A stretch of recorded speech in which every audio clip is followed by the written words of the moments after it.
Welcome to Wellthy Living Conversations. I'm Lisa, your host and founder of Wellthy Living. It's here that I have conversations with a variety of people to have inspiring and insightful conversations to help you live a meaningful, connected and well life, both personally and professionally. My guest today is Nina, let me say this right, Hjortlund. If I'm wrong, I'll say what it is. Hjortlund. Certainly, yeah. And she certainly lives a meaningful, connected and well life, both personally and professionally. And today's episode, we're going to talk about some of the ways she does this by sharing her story and insights, which are both admirable and inspirational. So welcome, Nina. Thank you very much. It's lovely to be here. Oh, Thank you for having me. So wonderful to have you. So let me tell you a bit about Nina. Nina is an absolute powerhouse when it comes to generosity of spirit and giving back, creating positive change in the lives of the vulnerable. Her dedication, passion, and enthusiasm drives her entrepreneurial personality, and she's a believer in creating opportunities rather than waiting for them.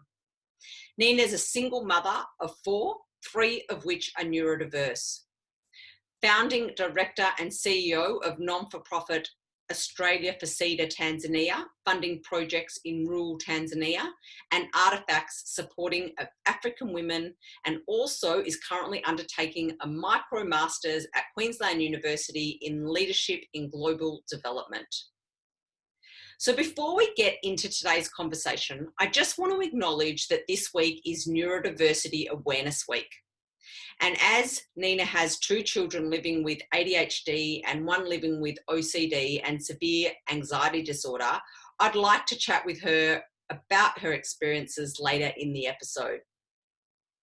So I came across Nina on Clubhouse recently, and for those who don't know, Clubhouse is a new app where you have a lot of audio conversations around a whole lot of topics. And when I came across Nina sharing about some of the work that she's doing, as well as her experience in motherhood, I felt completely drawn to her and immediately wanted to bring her on the show. So it's really exciting to have Nina here today, and welcome again. Thank you. It's really an honor to be here, and it's so lovely to actually see you. I've heard you on Clubhouse, I've heard your voice, but it's fantastic now also to put a face to the voice. I know, so nice. So if you could maybe just start by just telling us a little bit about your background and about your work. Sure. So as you can all hear, I'm not Australian. I originally come from Denmark in Europe, where I was born, and lived there for the first 30 years of my life, although traveling around in Europe. I then ended up going on a holiday to Tanzania in East Africa. So it was actually a present for my 30th birthday, and I went there, and that was the beginning to the rest of my life, really, because I ended up staying there for the next 13 years. So it was quite a holiday, you can say. And then in 2018, in the middle of 2018, I then relocated here to Australia. So I now live in Perth in Western Australia. Amazing. So what an adventure. I mean, I know so many people who have gone, all right, I'm just going to go and travel for 6 months, broaden my horizons, learn something new, and then 10, 12, I've got some best friends, 20 years later, still living abroad. Yeah, it was absolutely not in the cards that I was going to live in Tanzania, but I guess I was ready for adventure in my life. I felt stuck where I was, and it was an opportunity for me to change where I felt I was stuck. Yeah, fantastic. So you became you're now the founding director of and the CEO of Australia for Cedar Tanzania, and also for Artefactz. Like, where did that come about, and what sort of core projects are you involved in with that? So while I was in Tanzania, obviously you can't not see some of the issues that are very present in a third world country. Poverty is right there in your face, how people struggle with daily life, with getting water, getting proper healthcare, and so forth. So while I was there, I connected with a few people who were on the same mission, and they started out by doing a baseline survey in one area, and we settled in one area, and we started out building a hospital because they had no access to healthcare. So we have actually constructed a hospital that we now run, and we provide training for Tanzanian doctors, and we do outreach service for people with disabilities and work with the stigma surrounding disabilities. And we work with a lot of other projects because our take is we have a very holistic approach, because we can't just go in and fix one problem without taking into account other issues as well, because we are humans and communities are a whole entity. So if you fix healthcare but you don't do anything about education, or you go in and for example, we give medication for healthcare for diarrhea, but we don't treat the water issue. It's all connected to each other. And that's why we work very holistically with entrepreneurship, education, community empowerment, and healthcare all together. Sorry, you were asking about Artefactz as well. I was just trying to remember everything you asked about. No, but we won't go to Artefactz yet. So with those projects, I mean, that's amazing. I mean, the fact that it's true, you go to these countries and you see so much happening, and it breaks your heart a lot of the time when you're in those third world countries. And if you're so inclined, you feel like, well, what can I do and how can I help? So I'm wondering, like, you're in these countries, it's not that easy to always get involved on the ground in projects. So how did you go about doing that? Oh, absolutely not. And often you stand there and you're just overwhelmed. Where do you start? What do you do? And you absolutely can't help everyone.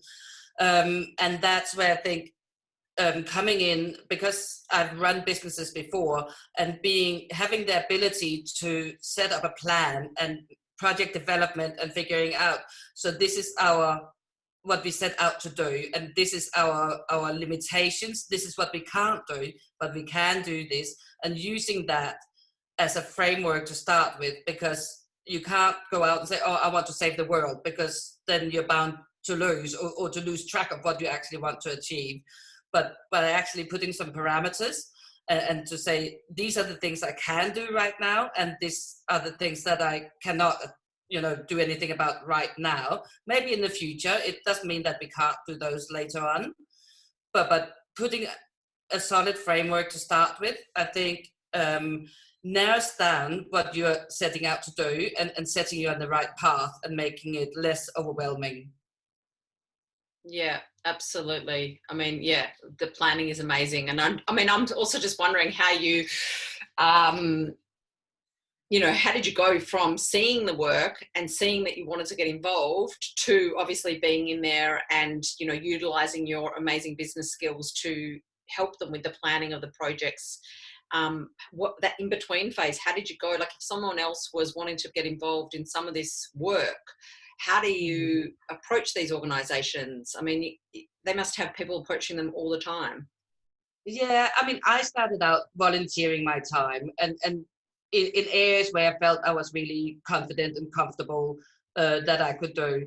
And then from there, it grew and my responsibility grew. But it's also about not being shy to offer, to take on responsibility when you feel you're ready. It's like, no, I can do this job, or I'm ready to learn about this.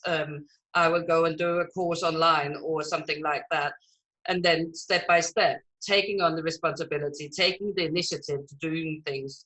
For example, when I did come to Australia, it was my initiative to be the founding director and to set up an entity here in Australia to be able to expand, where we can seek for grants, where we can approach companies, and to expand from here, because now our entity in Tanzania has been on the ground for nearly 7 years. They are fully capable of doing the work on their own. So I can do the strategic development from here and the strategic planning for the overall planning of our entity and for the people on the ground. So it's also about do the capacity building for that and see the right time when it's time to go somewhere else and let them shine. Yeah, amazing. So when you were speaking about the projects before, you said that you really look at it from a holistic point of view. So you're looking at, not just the issue at hand, but what is the core issue that might be causing that issue, et cetera, and having a really integrated model, which is perfect, which is what is necessary. When you've done that, are there themes that come out that have a particular area, whether it be education or another area, which sort of affects everything? Like, is there a core issue which can have the greatest impact on all the other problem areas? Both yes and no. For a long period of time, I was sure in my mind that education is the answer to everything. Yep. Better education, longer education. But I feel I'm slightly shifting my perception as I dive deeper and deeper into this. Because, for example, as I see in a lot of third world countries, whether it's in Africa or in Southeast Asia, there's a lot of issues about water. And because I took a course, for example, also at MIT about the economics of poverty, because if you don't have clean water, you often get parasites and worms and everything else in your belly. When you have all of these things in your belly, it's hard to go and study when you also have to have very limited nutrition. So your body has to fight both the worms and the parasites and then share the scarce nutrition with those worms and parasites. There's not much capacity left in your head to learn. So to be able to eradicate those, for example, there's deworming tablets that cost less than $1 per year per child to treat. Wow. And if you can then treat that, there's actually been research done that these children, if they got treatment for 2 years, so an investment of $2 per child would give them $200 extra earning capacity for each year for the rest of their life. Wow. I know it's amazing. I'm not 100% sure how they can measure this, but they've followed some children for years and years and years in sub-Saharan Africa, and they could see a very distinct difference in their earning capacity and correlate that back to whether or not they received deworming tablets for 2 years. So for me to be able to create clean water that has no parasites, no worms, for example, diarrhea is the biggest killer of under fives in sub-Saharan Africa. Something simple, and that comes from contaminated water, and it comes from then they get dehydrated, and the only water that the mother has to give them is the contaminated water, worsening the diarrhea, and it's just this vicious circle that they end up in. So for me, yes, education is really important, but it also comes together with clean water and proper healthcare on the other end. So it's really hard to take them all apart. Wow, just listening to you say that, like, I feel, I don't know, like it's heartbreaking, and it's heartbreaking that these things that we just in first world countries just take so for granted. And Absolutely.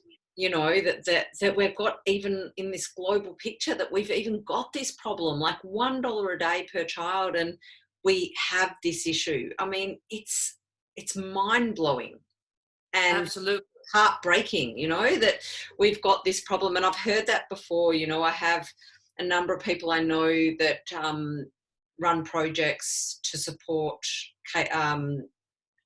projects in Africa, and a lot of them are centered around water, because it is such a problem. And it just seems crazy, isn't it, that you think, oh, they don't have clean water to drink, but if you start going, well, what does that actually mean? And just think that then causes diarrhea, which then causes the major illnesses under 5. I mean, that's just so hard to stomach, to think of that.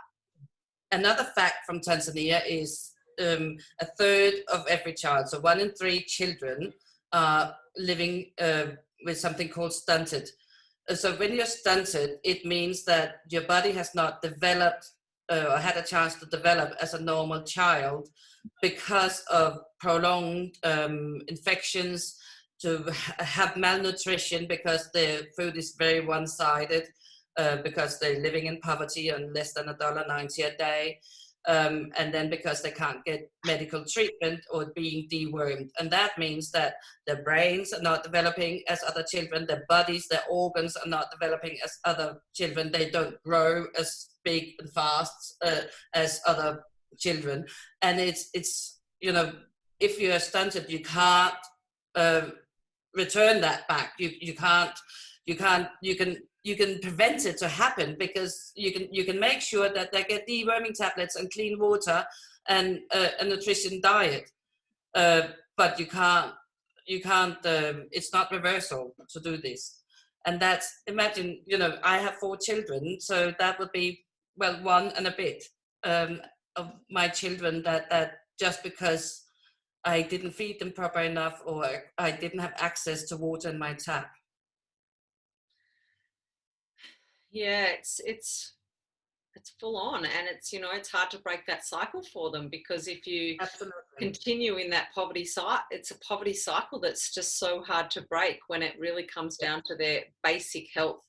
So why, I mean, apart from the obvious humanity, reasons, and the fact that we're all humans in this world and everybody's lives matter, in that respect, like, why is global development so important for all of us? Like, if we're sitting here in a first world country, why do you think it's so important for all of us? Well, now it becomes even more evident now that we are sitting in the middle of a pandemic, and a country like Tanzania, who doesn't have the resources or the political will, or in any way has the amenities that we do to contain COVID-19, or to vaccinate for COVID-19, or in any other way, make sure that they are administering the virus as well as anyone else. It's also in our interest here in Australia, for example, that Tanzania does what it can to prevent COVID-19. Otherwise, we will have other mutations or other strains of the virus who might be resistant to the vaccine that we are now all working in the world to get and to protect ourselves with. So that is one reason where it becomes very much alive and present for us day to day here. Another reason, which I find very compelling, and that I often talk about, is, for example, Australia is a very proactive country in mining industry, for example. And at the moment, well, I haven't checked in the last, 6 months or so, but there were 140 ASX listed companies working on the African continent. And, I have nothing against the mining industry. In fact, we have several mining companies on our CSR portfolio. But for me to see, so they're working in Africa, so which means that we have Australian workers working on the African continent within the mining industry. It's in the interest of both the Australian government and the Australian companies to protect the Australian workers, and they always want to lobby to have bilateral agreements. Mm-hmm. Bilateral agreements does not happen unless you also give something else with the other hand, and you do something good, and you promote the cultural understanding between, for example, Australia and whatever country they're working in. And that's where helping a non-for-profit or working together in a CSR program with a non-for-profit can assist that. And they can create the way or the pathway to create bilateral agreements between countries as well. So in that sense, it becomes a part of a much bigger picture that benefits a whole lot more people, that then it's just about helping that man on the street, or we just do it because out of our good heart. It has a much bigger political picture as well, whether we like it or not. Yeah, absolutely. And I'm so glad you shared all that, because it's really important. And I think that a lot of people, when they stop and think about it, of course, they might think and realize that it has a lot more bigger impact, and there's, political impact as well as spread of infection globally, which we're obviously experiencing at this time with COVID-19. But, it's really important, I think, that when a lot of people don't sit and stop and really think about that impact. So I'm so glad that you shared all that information. what do you think that we're heading to now? Like, do you think that we're moving along the pathway where there is a lot more bilateral agreements, or do you think that we are still, I mean, we obviously still have a long way to go, but do you think that we've moved in the direction in a positive way, like, or do you think we're still quite stunted? I hope this will be the outcome of this pandemic, that at least something positive will come out of it in the other end. I have experienced, like in the first year of this pandemic, you know, people and nations, you know, and rightly so, look within, and everybody became very small. It's like, okay, we need to protect our borders, we need to protect our people, we need to protect our backyard, and it's all really scary, and everybody closed in on themselves.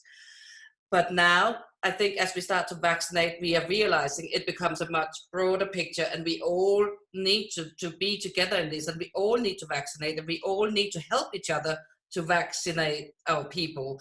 And we need to share some of these goods that we have, because a lot of the Western world has, you know, vaccines to vaccinate their nations 3 times over.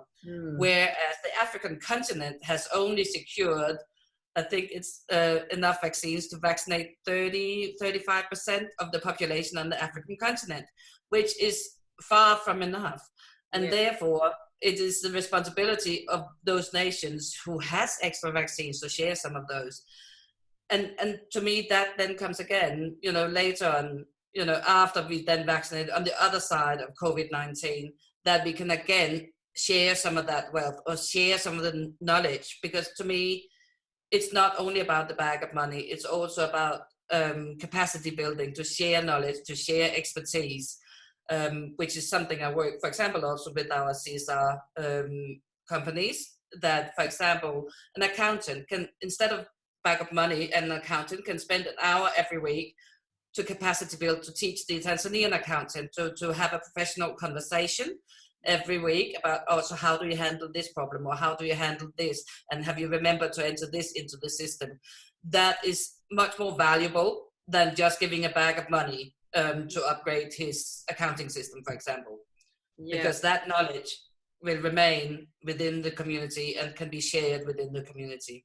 Yeah, so good. So many great suggestions there. And, you know, it really is a global issue. And it's wonderful, you know, having people like you to share that information, as well as obviously be so active in, you know, in creating change. So I really applaud you for all the work that you're doing. And I think it's so inspirational. And hopefully you've given a few people some ideas and things that they can then, you know, sort of inquire or spark some insight to go and then look at ways that they can maybe get involved as well.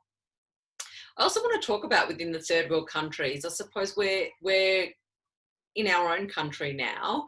The hot topic is around women and women's safety and abuse of women and the amount of rape that happens every day. But this is been going on and is rampant in a lot of third world countries. I mean, the inequality, gender-based inequality, is another level in third world countries. Yes. We have some very patriarchal communities and ways of seeing life. So that is something that we have been working on as well. Not that we have gone in to say how people should change their lives or they have to live like we live life, but we have provided information about what are the benefits, for example, of having equality at home. What is the benefits of equity in society?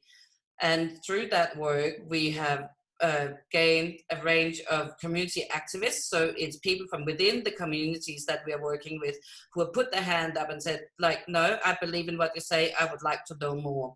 So these community activists, they have been given a lot of information, and they then go out and speak to their fellow villagers about the benefits and starting conversations about, so how are other ways we can problem solve at home than to use violence? How can we benefit if we allow our wives to do other things as well? How can we benefit if we are helping out with the housework? You know, so they're starting conversations. They are, you know, people are allowed to say, he's like, no, I don't believe in that, but to open up for the dialogue has been really interesting. And now, after having worked within that field for 4 years, we have been implementing this program in there we work, and we can now see behavioral changes, and things like even the local police station has now a gender desk. So people that has gender-based issues can now go to a dedicated police officer, and that is not from our doing. That is from the government, that is from the local police, and it's by demand of the society and the communities that they have now set that up. So we can now see ripples in the water that is slowly changing. Yeah, that's amazing. And I mean, it's so good to see progress in those areas. And obviously there is progress, but it's just so interesting that the fact that you can report, and they've got a space that they can go to within the police station to report, and that's progress, that's massive, that's Absolutely change. Just the fact that something we take for granted like that, I mean, we're in a situation whereby, you know, we've got a political problem when a girl didn't report it to the police, and how that wasn't okay, and how the people that knew about it didn't report to the police, and what issues that's causing because she didn't. And in third world countries, we're talking about, or in Africa particularly, you're talking about how just the fact that there's somewhere to report is the biggest change. Yes, it's absolutely. Like we're not in the same world. Yeah, no, it's definitely very, very different, and it's different parameters. It doesn't make the problems here in Australia that they don't exist. You know, having compassion and seeing something that is different in another part of the world doesn't negate your own hardship. So that hardship is real and big and massive as well. But, you know, acknowledging that somebody else has another problem doesn't negate your own. Oh, absolutely. And that goes across the board of whether it's a tiny little thing or it's something bigger, and that's not even going across borders. That's a conversation also about just in your work life, in your personal life, in all lives, in your physical health and your mental and your psychological health. There is sometimes a problem that people can have this, I suppose, almost toxic positivity about it when you put it in perspective of somebody else, and then, you know, don't shun down how you're feeling, which is, I suppose, another form of gaslighting, really. And actually, like we were talking earlier before we started this about relationships, and often, you know, in relationships, so you see the one partner is like, oh, I do it really, really hard because I work hard, and the other one, I do it even harder because I have the kids all the time, and it becomes a competition about who does it harder, instead of saying, showing compassion. It's like, oh, I'm really sorry you have to work that hard, or I'm sorry that you have the kids all the time and you feel that is hard. That doesn't negate my hardship. You know, to be able to, I can still own that I find this hard. At the same time, I can feel compassion for somebody else. To me, that is such an important mindset and skill to teach my children, for example. It's just such a basic thing to be aware of within ourselves, that just because I care about something else doesn't mean that anything goes away from me. Yeah. And I mean, an extension of that is also just looking at how everybody defines success in different ways. And just because my idea of success might be different to yours or anybody else's, my goal is to honor my own success, and follow what I believe is important, but also be able to honor somebody else's path and their choices as well, even if they're different than mine. Absolutely, absolutely. It's about having an outlook on life that is just slightly bigger than yourself, and be able to see other people for who they are and what they are, and what is happening in their lives, without letting any of your path, you know, walk over that. Yeah, absolutely. So we've gone a little bit sideways, which is all good, because I love doing that and let the conversation flow wherever it goes. But if I do come back to your work in Africa, one of the things when I said to talk about your work was also your other non-for-profit, which is Artefactz. Is that what? Yep. And so if you can just tell everyone a little bit about that. Yes, so Artefactz came about actually in March last year, when we were all, you know, had to pivot and all have to find out other ways of doing business and doing things. So one thing for us as a non-profit world was, of course, we could anticipate that a lot of grants would not be available. Companies would sit tighter on their funding. A lot of things would have to change. So we tried to figure out what can we do so we can be much more sustainable by ourselves, and which ways can we do this in. So what we have done is, like, there's a lot of really talented and amazing women in East Africa who does a lot of handcrafted work. So it's often the women, for example, that sit and weaves baskets, and different tribes has different styles and different areas in East Africa, because it depends on what kind of reeds or what kind of grasses are growing in that area, and the traditions, and like in Tanzania alone, I think there's over 200 different tribes. So they all have different cultural traditions. So because I've lived there for so many years, and through other people as well, we have been out speaking to the different groups and purchased directly from them, because they lost all their income through tourism declining, because that was their natural market where to sell a lot of these things. So we buy up directly from them, and import it here to Australia, and then we sell it online, and all the proceeds go back into our community projects. So it's all one big circle. You know, it's not aid work necessarily to the artisans. They're getting paid for a skill that they can then teach their children, because it's skills that go from woman to woman to woman, you know, through generations. So we are sustaining their lives, sustaining that they can send their girls to school, sustaining that they can access healthcare, sustaining that they can, you know, continue a life and feed their children, plus, you know, everything extra is going back to all our community work. So in that sense, you know, it's just another income generating activity that will support all our projects.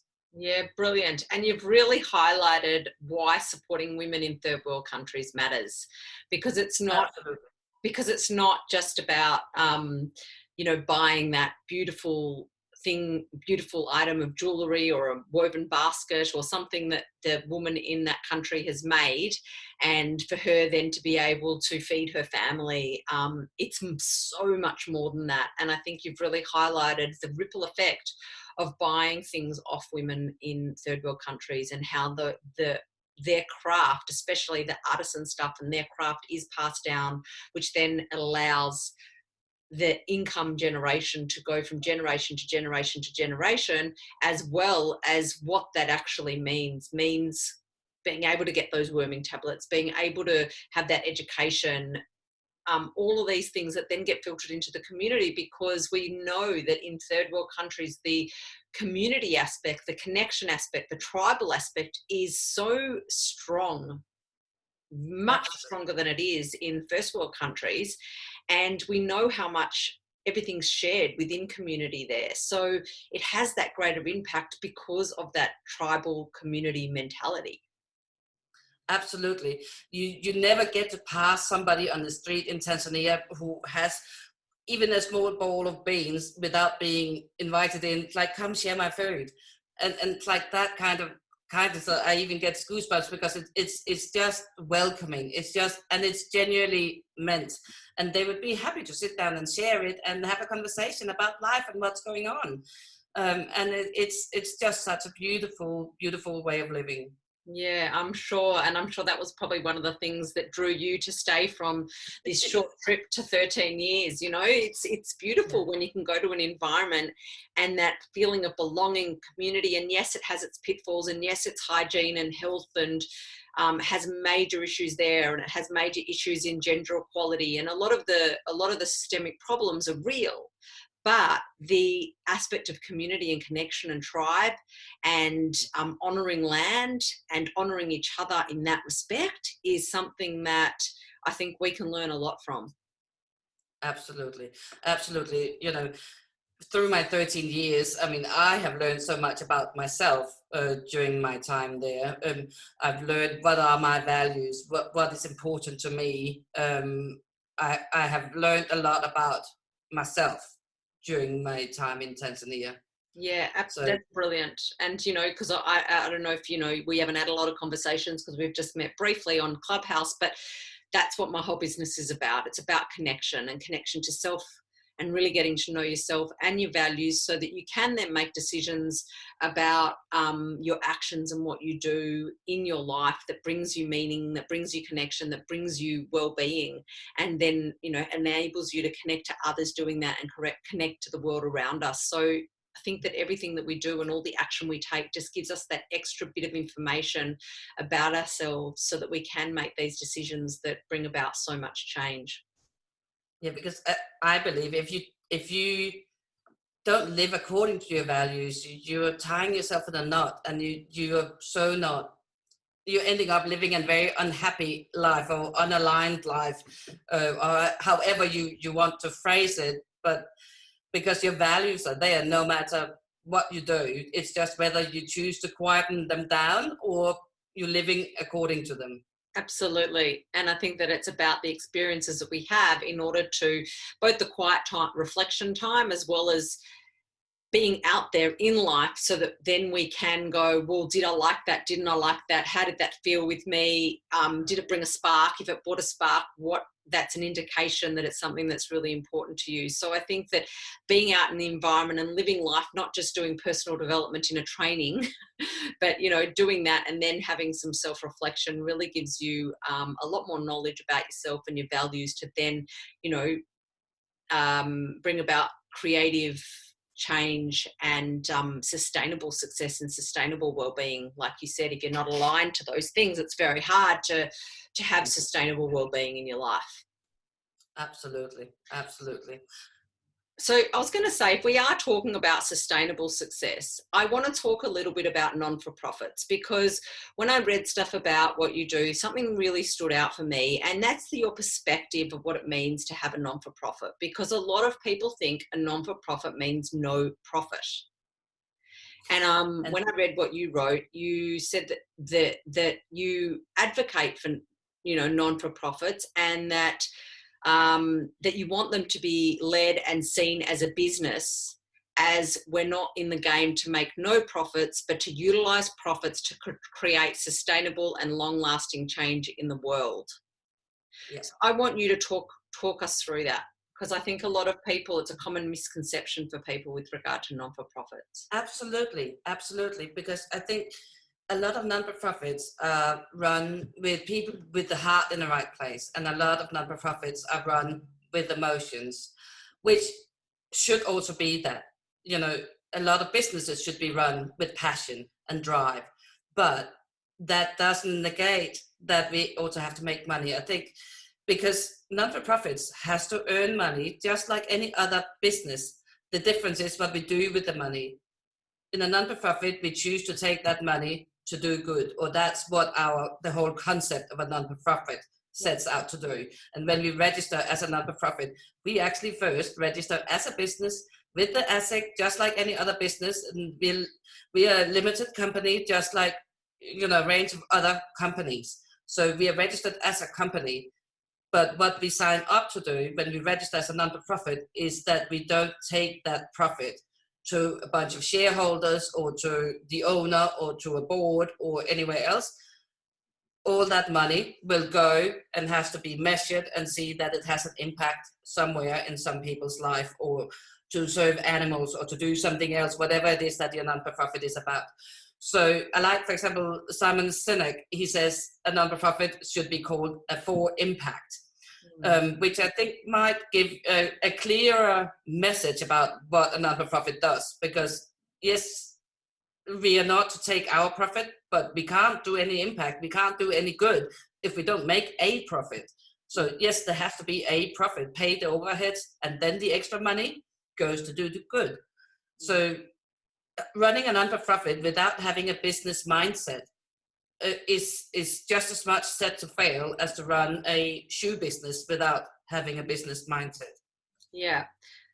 So important, such an important message to get across to people, because I think that there's a lot of people who do think that, well, I should just get it for the cost rather than thinking about the profit. And I think that I'm really what I'm liking seeing is that there are actually more businesses out there that aren't necessarily non-for-profits, but they are about creating impact. And I think that we are closing the gap between profitable business, and not just profitable business, but non-for-profit profitable businesses and non-for-profits, because there is so much more of a push now, or not just a push, but a desire in people, especially with the in the growth of the entrepreneurial world.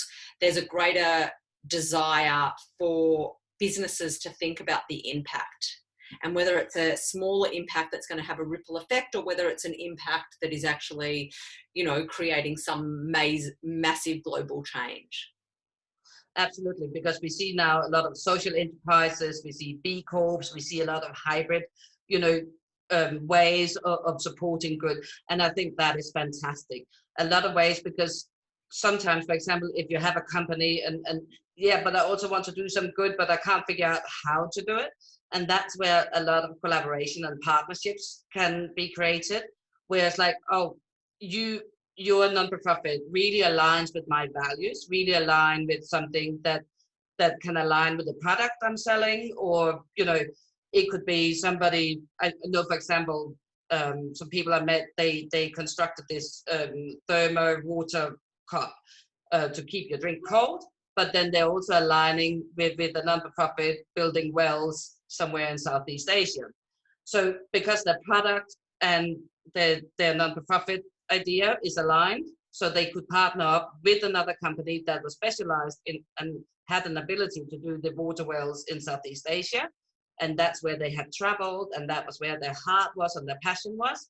So in that sense, that was a perfect partnership. And for me, that is where we should, in the future, see many more collaborations.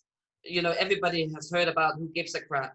It's not like the guy who owns or runs Who Gives a Crap. He doesn't go out and build toilets himself. He has partnered with an organization who are specialized in that and funds that organization. So it's all about collaborating, finding people that has aligned values, and where there's a story to tell together, where the product and the non-profit bit has something to say together. Yeah, and that's so important. And I think that when you look at this more collaborative model, it really plays to the whole moving towards feminine leadership, which is that collaborative, less hierarchical, less patriarchal, I suppose, model, where we're moving towards this more collaborative approach rather than separation, and competition between different organizations. So it's so nice to see more and more collaborative projects happening between businesses and between non-for-profits or just community projects. Yes, both both the more, I guess, more feminine way of running it. You're right, and also seeing, just smoothing out the gaps between non-profits over here and corporate world is over here, but smoothing the gaps, definitely, because I do believe we're all here for the same purpose. Yes, we all want to earn money. We also all want, the world to be a pleasant place for us to live and for our children to live. Yeah, of course. So that is a fantastic segue into your children, because it's a world for your children to live. Yes. So you, as I said in the very beginning, that this is Neurodiversity Awareness Week, and you have 3 out of your 4 kids which are neurodiverse. And I would like for you to share some of your insights into the lives of neurodiverse children, as well as parenting neurodiverse children. And maybe even thirdly, how maybe your working with people in third world countries and vulnerable people has maybe helped you with your parenting journey with, I suppose, a vulnerable children.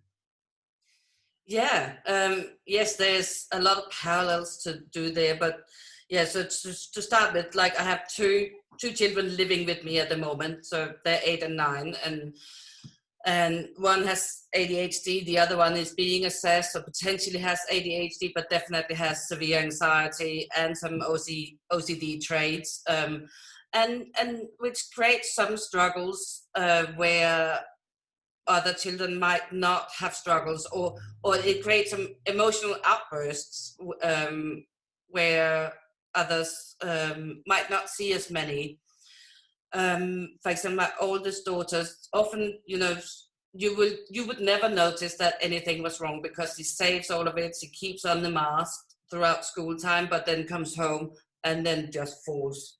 It all falls apart. The mask falls off, and often it's anger, it's frustration, it's all these things all in one that just comes out. So, you know, it's very true that sometimes, you know, the ones you love the most, they get all the hatred, because if you can't verbalize, if you don't have the word for I feel very frustrated or I feel anxious because so and so, then it often comes out as anger, because how else can I find an outlet for this? And for me, who has never dealt with anxiety myself, it has been definitely a learning journey for me. And it's like, oh, just pull yourself together. That's not really going to help, because that is so not in her capabilities at the moment.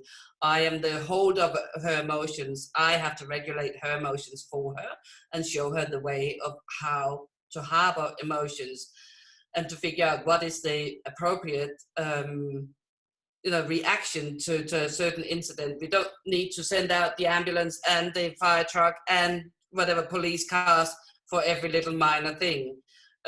Maybe a smaller response would also be okay now and again. Yes, because otherwise we have fire trucks quite a lot. Okay. Yeah.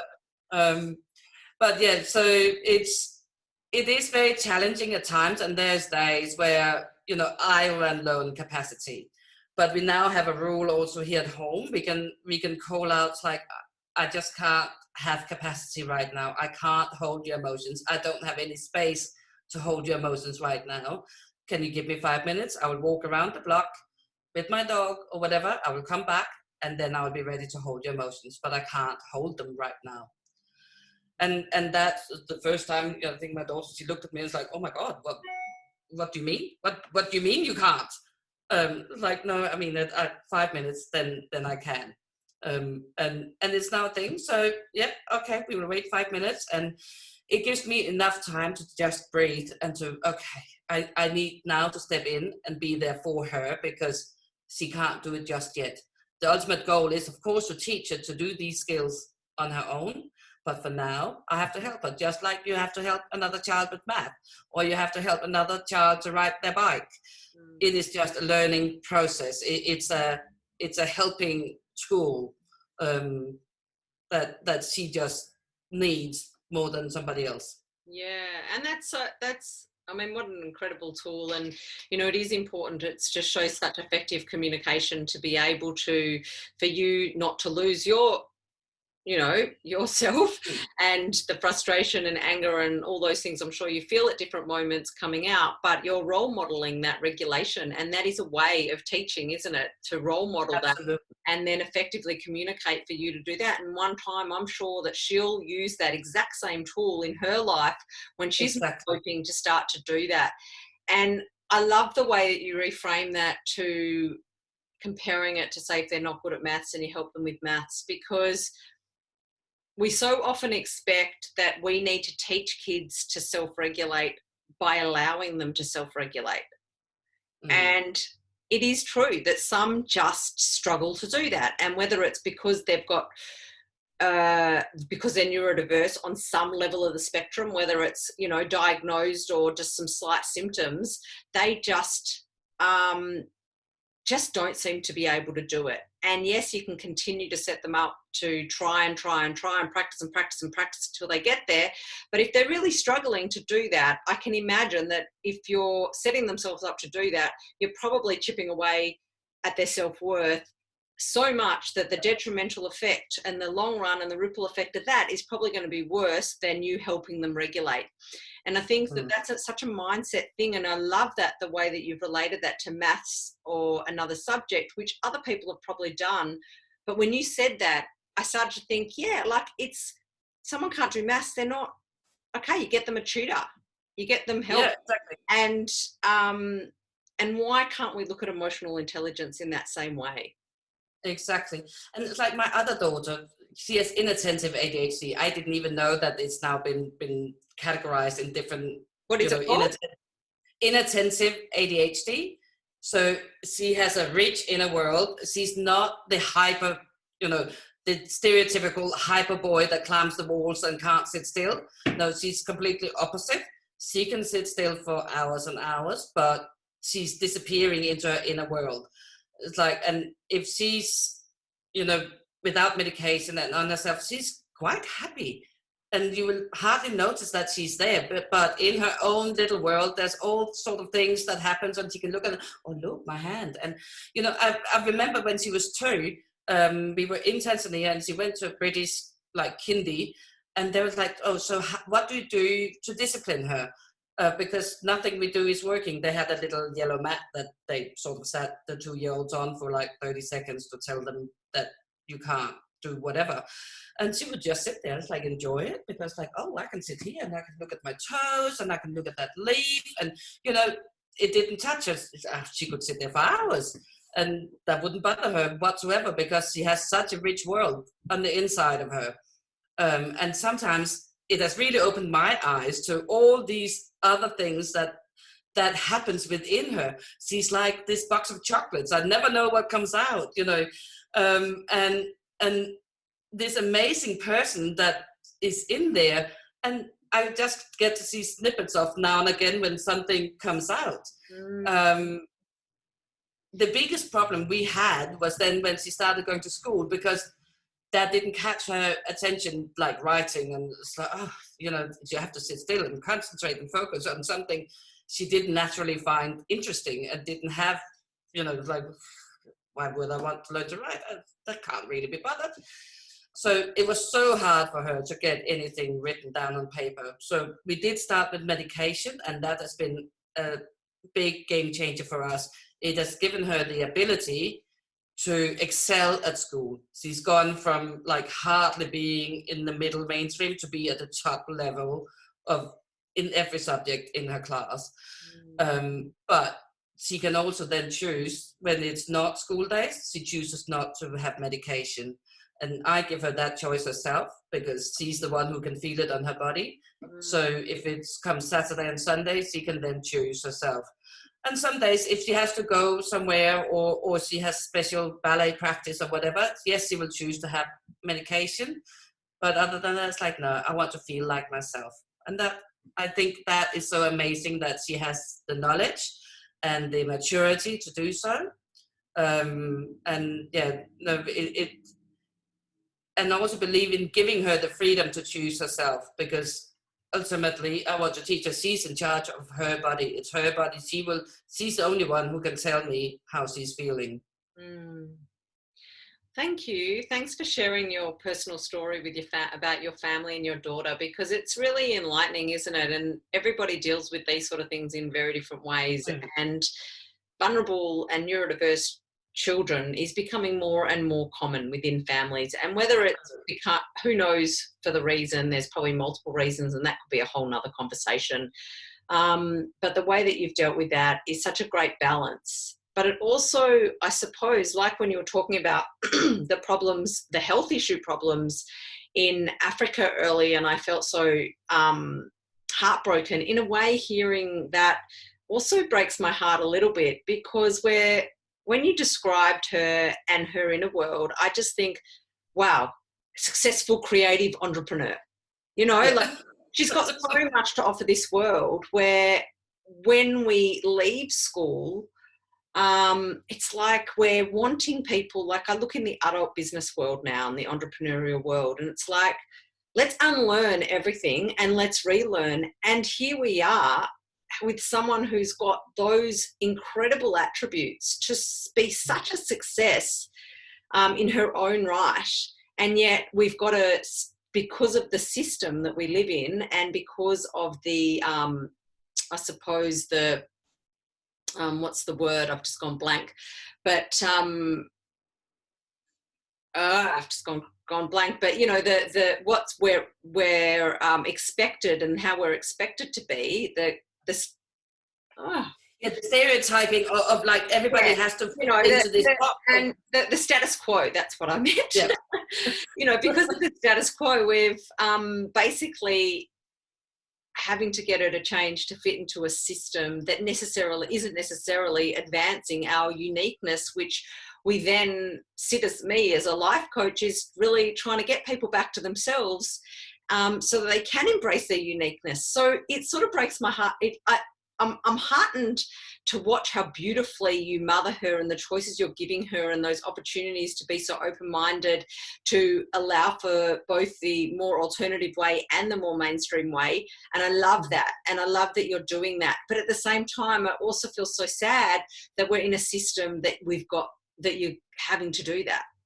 Yes. So for me, it's about finding that balance, because I can't change, you know, like we do need to learn to write and to do some math. So for me, that was all I needed her to be able to do at that point, when I realized, I mean, she 45 minutes, and she, with lots of tears and coercion, she had one word on a paper, one word. And now, of course, you know, a lot more happens. So for me at that state, when I saw only one word after 45 minutes, was like, okay, she just needs to be able to learn to write and to add some numbers. You know, she has all of this creativity and things in her mind. She would be okay.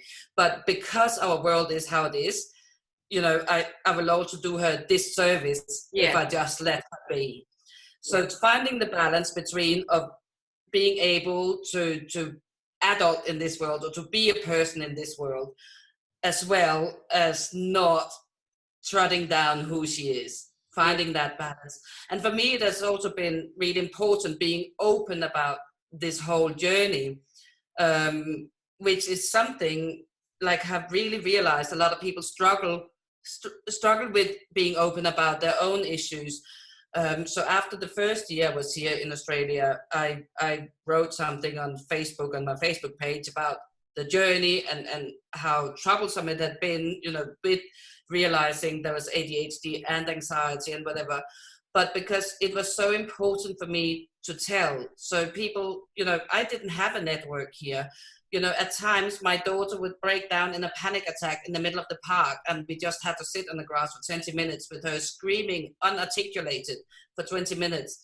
So to not feel ostracized, to feel that I had at least the knowledge of the neighbors, of the people around, it was important for me to come out and be open about it. It's like, don't feel that you can't come near us. Don't feel that we are really strange or weird. This is what's happening. And yes, we are struggling. And some days it's just really tough. And some days we will walk home in tears. And, you know, if you have it in you to give us a hug, it would be fantastic and appreciated. Or a pat on the shoulder, or whatever it is, because some days are just hard. Yeah. And it sounds like you're doing such an incredible job with all the work that you're doing, and single parenting kids that can be challenging at times. So maybe we've come almost to the hour point, which is, you know, but we've talked about so many different things. So maybe what we can do is end on looking at the fact that you did say that you need to you were talking about the balancing with your daughter, about what the choices that you make for her. So maybe we can end by looking at your work-life blend, as opposed to just balance, but the way that you blend your work and your life, because you are a solo parent of 4 kids. Obviously, some of them don't live here at the moment, but you're still in touch with them. You've got 2 neurodiverse ones that you're living with. You've got your own business. You know, you're running the Artefactz. You're running the Australian division of the Cedar Tanzania company, non-for-profit, and you're studying. So, you know, when you put all that together, a lot of mums and a lot of just people would be barely surviving, but you seem to be thriving. So what are some insights, some tips and some tools that you can give us? Like, what's your superpower? I think my superpower is being really, really organized. And I think that is something I have learned from my children, because especially the oldest one, you know, everything, she asked me, you know, the night before, what is for dinner tomorrow? And to avoid the whole issues of breaking down and have the insecurity about what's for dinner for tomorrow, it's meal planning on a Sunday. So she has taught me that whole organization skill. So every day is broken down into 15-minute increments. We know exactly what we're doing and when we're doing it. And that also gives us, there's no procrastination, because like, no, that goes into that window. But it also gives us the flexibility. It's like, okay, if we're not doing that little box of things that is here, we can then move it over to this side of the whatever schedule. So it's not like we are really rigid. We just know that things takes this amount of time to do. So it's a lot of teamwork. It's a lot of organization.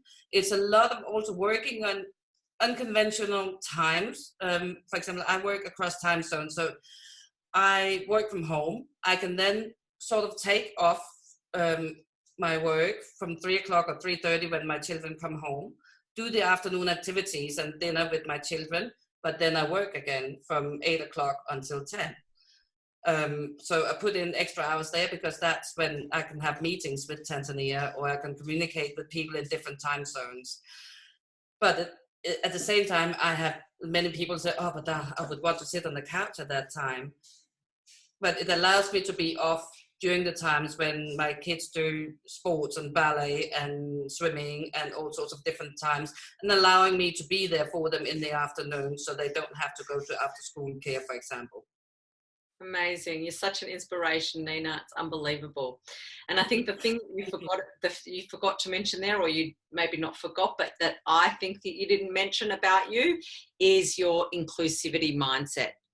And that mindset that you've got that has shown for your work in Africa, as well as being shown with your work with your children, is just having that real inclusivity mindset. And to me, that is something which is probably that complete acceptance of everybody where they are at any particular moment, and really take it in and make choices based on what is current and what can have a ripple effect going forward. And that's something that I can see in everything that you've shared today. Thank you. I guess it's not something I am so aware of, that is a thing, because that comes so natural to me. That is just me. That's just how I think, how I work, how my world functions.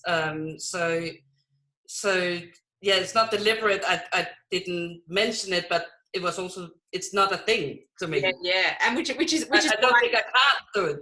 That's right. And which is why it's so beautiful and so real and so authentic. So it's an absolute honor and privilege to have this conversation with you today. So thank you so much for your time. And, you know, I'm sure we could have a whole massive long conversation on the whole neurodiverse world of children and parenting. And I think it'd be really insightful for a lot of people. But unfortunately, we've sort of hit the hour mark, and I know that your time is precious with all that you do. So I'm going to leave the conversation there. And maybe you can let everybody know ways that they might be able to get in touch with you if they're really interested in the non-profit work that you do, or maybe they are interested to talk with you about the fact that they have kids that are neurodiverse and they're running out of ideas, and maybe you can inspire them as well. So if people want to get in touch with you, what's the best way they can do that? The best way, either reach out on Facebook or on Instagram, or look up on our website, australiaforcedartanzania.org, or on artefactz.org. My contact details are on both websites, as well as on social media. So just reach out. We're active all the time. You know, I try to check in on all the messages at least once a day. So feel free to contact me on either platform. Oh, fantastic. And I'll put all of your details on the show notes as well. So if you haven't written that down, just go to the show notes and all the details will be there. So thank you again, Nina. So it's been, yeah, as I said, such a pleasure and inspiration talking to you. Thank you. Thank you for having me. Pleasure. So if you've listened to this conversation right to the end, I'm wondering what your biggest insight or takeaway is from today's conversation. If you can leave a comment and let us know, we would love to hear from you. If you'd like more information, as I said, you can go to Nina, as I'll put Nina's details on the show notes. And if you'd like any more information on me, you can visit me at any of my social media sites or channels, or you can go to my website at wellthyliving.com.au. If you've enjoyed this episode, please share it with your friends and consider subscribing to the Wellthy Living podcast on iTunes, Spotify, and on YouTube. So until next time, remember, connection is medicine.